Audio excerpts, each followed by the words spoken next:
नमस्कार सभी को बच्चों। आज हमारे प्रत्यय प्रकरण के अंतर्गत जो नया टॉपिक है वह है स्त्री प्रत्यय। अब तक हमने कौन कौन से प्रत्यय पढ़ लिए? तद्धित प्रत्यय और कृत प्रत्यय, ठीक है। तो आज हमारा स्त्री प्रत्यय है। तो इसके अंतर्गत हम ये जानेंगे कि पुल्लिंग शब्दों को किस प्रकार से हम स्त्रीलिंग में परिवर्तित करते हैं। देखिए, एकारांत शब्दों में मतलब अंतिम शब्द में जहाँ पे आपको ए मिले, अंतिम शब्द में जहाँ पे आपको क्या मिले? ए मिले। एकारांत शब्दों से यदि स्त्रीलिंग बनाना है, एकारांत शब्दों से यदि स्त्रीलिंग बनाना है तो टाप प्रत्यय का प्रयोग किया जाता है। कौन से प्रत्यय का प्रयोग किया जाता है? टाप प्रत्यय का प्रयोग किया जाता है। अब टाप प्रत्यय में चूंकि मैंने आपको बताया है कि प्रत्यय प्रकरण जब भी हम पढ़ते हैं तो जैसे मान लीजिए अपने पास है टाप, ठीक है। अब ये पै के हलंत है, इसका मतलब ये आधा है। अब आधा जो अक्षर है वो क्या हो जाता है? लुप्त हो जाता है, ठीक है। अब ये तो खत्म हो गया। अब अपने पास में बचा टा। अब इसमें से जो भी स्वर है वो निकल जाता है। अब स्वर अपने पास क्या निकला? यहाँ पे आ निकला। अब टाप प्रत्यय का प्रयोग कब किया जाता है? पुल्लिंग शब्दों को स्त्रीलिंग में बनाने के लिए। अब टाप में क्या शेष रहेगा? आ। इसको रट ले अपन, है ना। यही है ट्रिक। इस केवल आपको छोटा सा ट्रिक के रूप में मैं आपको बताऊंगी। तो टाप में क्या शेष रहता है? आ शेष रहता है, ठीक है। इस प्रत्यय में अपवाद भी है। अपवाद क्या है कि अक के स्थान पर इक भी आदेश हो जाता है। जैसे मान लीजिए अपने पास बालक शब्द है तो अक है अंतिम। बालक में देखो अक है, ये देखिए बालक। तो यहाँ पे ए लय में से तो ए निकाला अपन ने और ये इक है, तो ये अक है। तो अक के स्थान पर क्या आदेश हो जाएगा? इक। तो क्या बन जाएगा यहाँ पे? बालिका। क्या बन जाएगा? बालिका शब्द बन जाएगा, ठीक है। अब देखिए आगे।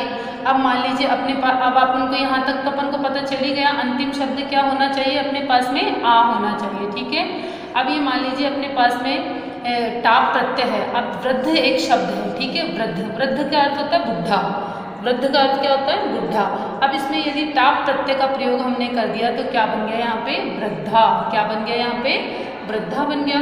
ठीक इसी तरह से यहाँ अगर अपने पास में कोकिल शब्द है और इसके साथ हमने टाप प्रत्यय का प्रयोग कर दिया तो क्या बन गया यहाँ पे? कोकिला। क्या बन गया? कोकिला, मतलब मधुर बोलने वाली स्त्री के लिए आ गया। अब ऐसे ही अपने पास एक शब्द है ज्येष्ठ। एक शब्द अपने पास क्या है? ज्येष्ठ। अब ज्येष्ठ में अगर अपन ने टाप लगा दिया, टाप में क्या शेष है? आ शेष है। टाप में क्या शेष है अपने पास में? आ शेष है। अब टाप प्रत्यय में यदि आ शेष है तो टाप में आ लग गया तो क्या बन गया? ये ज्येष्ठा। क्या बन गया? ये ज्येष्ठा शब्द बन गया, ठीक है। तो इस तरह से जो पुल्लिंग शब्द हैं उनको स्त्रीलिंग में परिवर्तित जहाँ पे कर दिया जाता है वहीं टाप प्रत्यय होता है। बहुत ही छोटा सा और अच्छा प्रत्यय है ये। और इसके बाद स्त्रीलिंग का एक प्रत्यय और है केवल, वो क्या है अपना? यिप प्रत्यय। वो क्या है अपना? यिप प्रत्यय। अब यिप प्रत्यय भी बहुत इजी है। यिप प्रत्यय में भी बड़ी ई की मात्रा लगती है वो, लेकिन अपन अगले टॉपिक में उसका डिस्कशन करेंगे। अगला जो अपना वीडियो आएगा उसमें करेंगे अपन उसको डिस्कस, ठीक है। इसके दो चार उदाहरण और बता देती हूँ मैं आपको। जैसे अश्व प्लस टाप। अश्व प्लस टाप। अश्व प्लस टाप तो क्या बन जाएगा यहाँ पे? अश्वा। क्या बन जाएगा? अश्वा। तो अश्वा का अर्थ क्या होता है? अश्वा का अर्थ क्या होता है? घोड़ा। और इसका स्त्रीलिंग क्या हो जाएगा? अश्वा का? घोड़ी। अश्व का अर्थ होता है घोड़ा और स्त्रीलिंग क्या हो जाएगा? घोड़ी। तो इस तरह से नेक्स्ट जो अपना है वो है, जैसे मान लीजिए सेवक। सेवक, सेवक। अब ये देखो अक वाला यहाँ पे आ गया, इसमें अक है, ठीक है। तो अक के स्थान पर तो सबसे पहले तो हमको इक करना है, ये अपवाद है, इसको याद रखना। तो क्या बन जाएगा यहाँ पर? सेविका। क्या बन जाएगा? सेविका। ये जैसे मान लीजिए यहाँ पे अपन ने इक और लगा दिया, देखो सेवक प्लस इक प्लस टाप तो क्या बन जाएगा ये? अब ये तो अपने जो इक था, इक में ई बचेगा, क्या है आधा, तो ये हट जाएगा, ठीक है। अब ये हट गया तो अब अपने पास में छोटी की मात्रा कहाँ चली जाएगी? वी पर चली जाएगी। तो क्या बन जाएगा ये?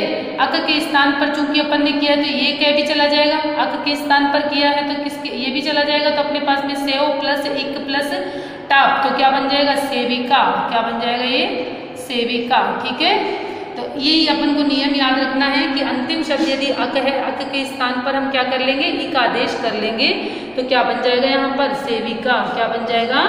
सेविका। ठीक इसी तरह से जैसे मान लीजिए अपने पास है एक शब्द बाल, एक शब्द अपने पास में है बाल, ये देखिए बाल प्लस टाप, तो क्या बन जाएगा यहाँ पर, ये बाला, क्या बन जाएगा, बाला शब्द बन जाएगा। तो इस तरह से आपको ये समझ में आ जाएगा बहुत अच्छे से। अंतिम शब्द यदि आपके पास में क्या है, आ की मात्रा, आप पहचानोगे कैसे? परीक्षा में बच्चों को ये रहता है कि भाई इतना सारा याद नहीं करना होता, इतना याद करने की आवश्यकता भी नहीं है। एग्जाम में आप कैसे पहचानोगे? जैसे मान लीजिए आपके पास में बाला शब्द आ जाता है, ठीक है, तो बाला में से आपके पास में आ की मात्रा जहाँ आपने देख ली वहाँ पर आँख बंद करके आपको टाप प्रत्यय लगाना है। आपको ये नहीं लिखना कि स्त्रीलिंग का या पुल्लिंग का है, ऐसा कुछ भी नहीं लिखना। वहाँ पे केवल आपसे पूछा जाएगा कि इसमें कौन सा प्रत्यय है, ठीक है। और अक के स्थान पर इक करना है। जैसे मान लो बालक है तो बालिका, सेवक है तो सेविका, ठीक है, नायक है तो नायिका, याचक है तो याचिका, है ना। ऐसे ही अब अपने पास एक शब्द है अज, अज, तो अज के साथ अगर अपन ने टाप लगा दिया तो क्या बन जाएगा यहाँ पर, अजा, क्या बन जाएगा बेटा, अजा बन जाएगा, ठीक है। तो इस तरह से आपको ये समझ में आ गया होगा। इससे रिलेटेड और कोई जानकारी लेनी है तो आप मेरे से कमेंट के माध्यम से पूछ सकते हैं। Thank you so much.